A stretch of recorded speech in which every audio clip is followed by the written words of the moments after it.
بسم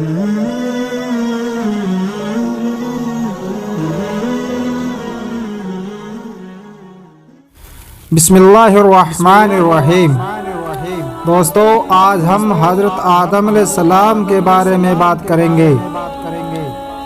یوں تو حضرت آدم علیہ السلام کا واقعہ بہت بڑا ہے، لیکن ہم آپ سے مختصر سی باتیں کریں گے۔ اس سے پہلے ہم آپ سے گزارش کریں گے، اگر آپ ہمارے چینل پر نئے ہیں تو ہمارے چینل کو سبسکرائب کریں، ساتھ ہی بیل آئیکن کے گھنٹے کو ضرور دبائیں تاکہ ہماری ویڈیو کی نوٹیفیکیشن آپ کو ملتی رہے۔ دوستو، حضرت آدم علیہ السلام وہ پہلے انسان تھے جن سے دنیا میں بسنے والے انسانوں کی ابتدا ہوئی، اور اللہ تعالیٰ نے ان کا خمیر تیار کرنے سے پہلے فرشتوں سے کہا، میں مٹی سے ایک ایسی مخلوق پیدا کرنے والا ہوں جسے زمین پر ہماری خلافت کا شرف حاصل ہوگا۔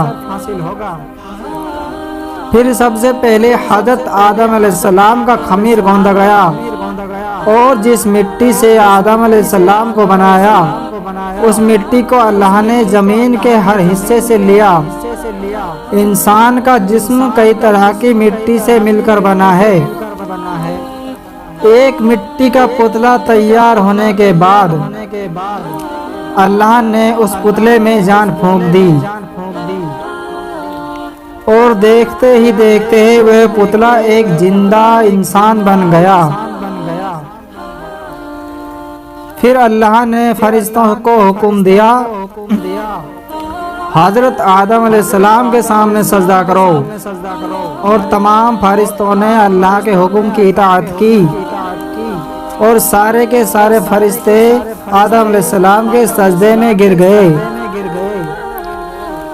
مگر شیطان نے اپنی بڑائی اور تکبر کی وجہ سے سجدہ کرنے سے انکار کر دیا، اور اللہ تبارک و تعالیٰ سے کہا، میں اس انسان یعنی آدم علیہ السلام سے بہتر ہوں، کیونکہ آپ نے مجھے آگ سے پیدا کیا ہے، اور آدم علیہ السلام کو آپ نے مٹی سے پیدا کیا ہے۔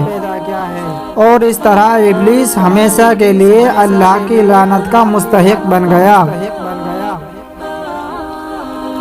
پھر اسی وقت سے وہ ابلیس آدم علیہ السلام کا اور ان کی اولاد کا یعنی ہمارا دشمن بن گیا۔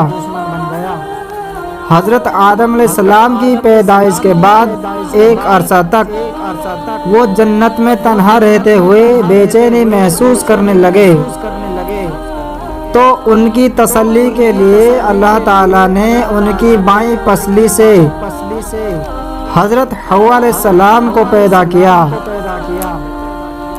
حضرت آدم علیہ السلام اور حوا علیہ السلام دونوں جنت میں اللہ کے حکم سے رہ رہے تھے، اور اللہ تعالیٰ فرماتے ہیں کہ ہم نے آدم علیہ السلام سے کہہ دیا، تم اور تمہاری بیوی دونوں جنت میں رہو۔ جنت بھی وہ جس کی چوڑائی زمین و آسمان کے برابر ہے۔ اس جنت میں سے جو چاہو وہ کھاؤ، کچھ بھی منع نہیں ہے۔ جنت کی تمام نعمتوں کو استعمال کرو، سوائے ایک درخت کے، اور اس درخت کے پاس مت جاؤ۔ اور اللہ تعالیٰ نے کہا، اے آدم، ابلیس تیرا اور تیری بیوی کا دشمن ہے، خیال رکھنا ایسا نہ ہو وہ تم دونوں کو جنت سے باہر نکلوا دے اور تم مصیبت میں پڑ جاؤ۔ اور ایک جگہ ارشاد ہے، اللہ تعالیٰ نے آدم علیہ السلام کو جنت میں کامل نعمتوں سے نوازا، نہ بھوک، نہ پیاس، نہ گرمی، نہ سردی۔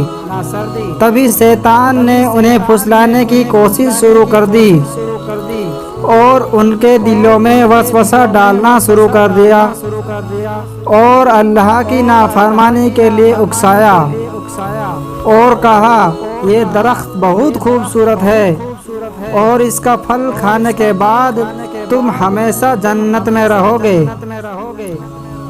بس شیطان کے دھوکے میں آ کر انہوں نے پھل کھا لیا اور اللہ تعالیٰ نے اس غلطی کی وجہ سے ان کا جنت کا لباس اتار کر دونوں کو دنیا میں بھیج دیا۔ حضرت آدم علیہ السلام اپنی اس غلطی پر بہت شرمندہ ہوئے اور مدت تک توبہ استغفار کرتے ہوئے اللہ کے سامنے روتے رہے۔